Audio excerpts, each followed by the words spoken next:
Welcome to US Market Pulse, your trusted source for clear independent analysis of gold, silver and the global economy.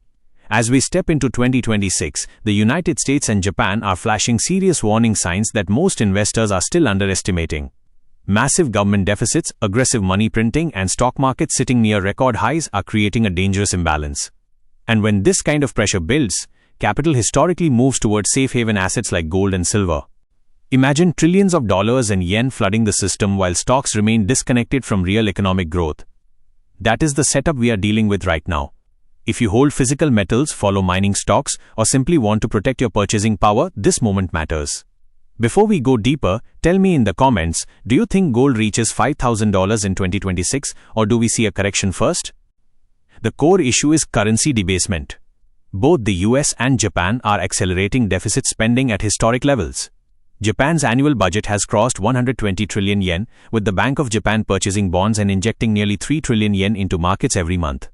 In the United States, total debt has moved beyond $38 trillion, and interest payments alone now exceed national defense spending. This is not sustainable.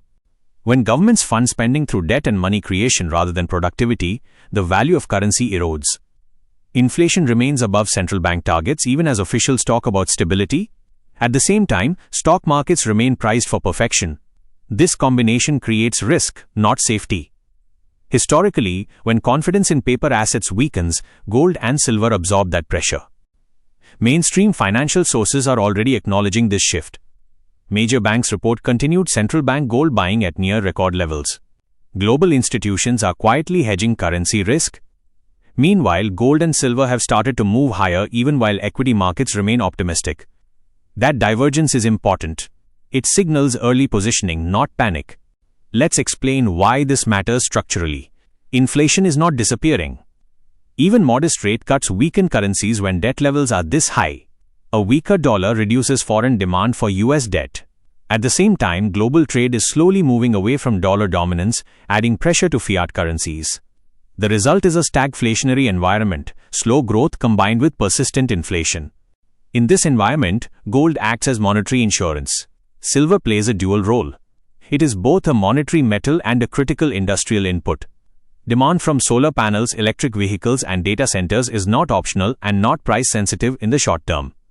That makes silver far more volatile than gold when supply tightens. Silver supply is constrained by structure. Most silver is produced as a byproduct of copper, lead, and zinc mining. Even if prices rise sharply, production cannot respond quickly. Recycling helps, but it works on long time cycles. At the same time, global silver deficits continue to drain inventories. This creates a situation where rising demand meets limited supply. As global liquidity increases, silver premiums are already rising in key markets. Physical availability matters more than paper pricing. When immediate delivery commands a premium, the market is signaling stress. This is often the phase before sharp repricing. Analysts disagree on timing, but fewer disagree on direction. Some expect gradual gains. Others expect sharp moves. My independent view is disciplined. Gold provides stability and confidence. Silver provides acceleration and volatility.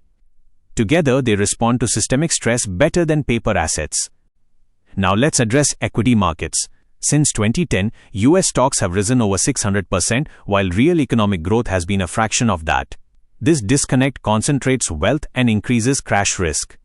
If markets correct sharply, consumer spending falls, tax revenues decline, and governments respond with even more stimulus.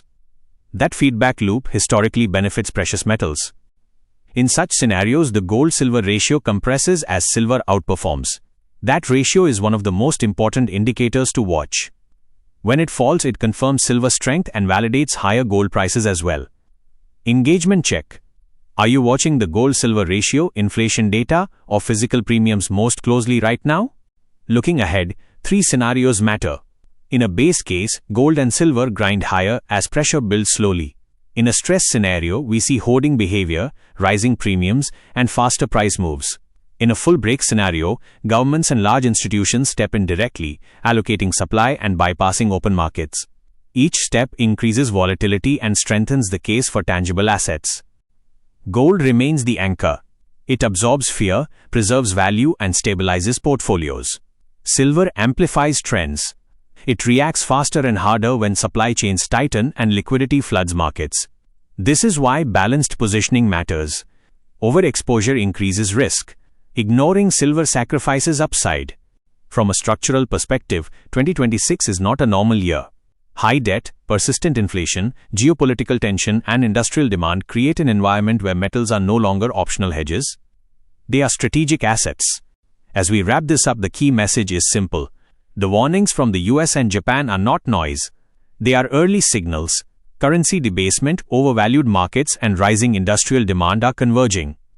Gold and silver respond best when pressure builds quietly before the headlines catch up. If you found value in this breakdown, support the channel by liking the video, subscribing to US Market Pulse, and sharing your view in the comments. Are you positioning for stability, volatility, or both? Stay informed, stay disciplined, and remember, understanding the system is the real edge. I'll see you in the next analysis.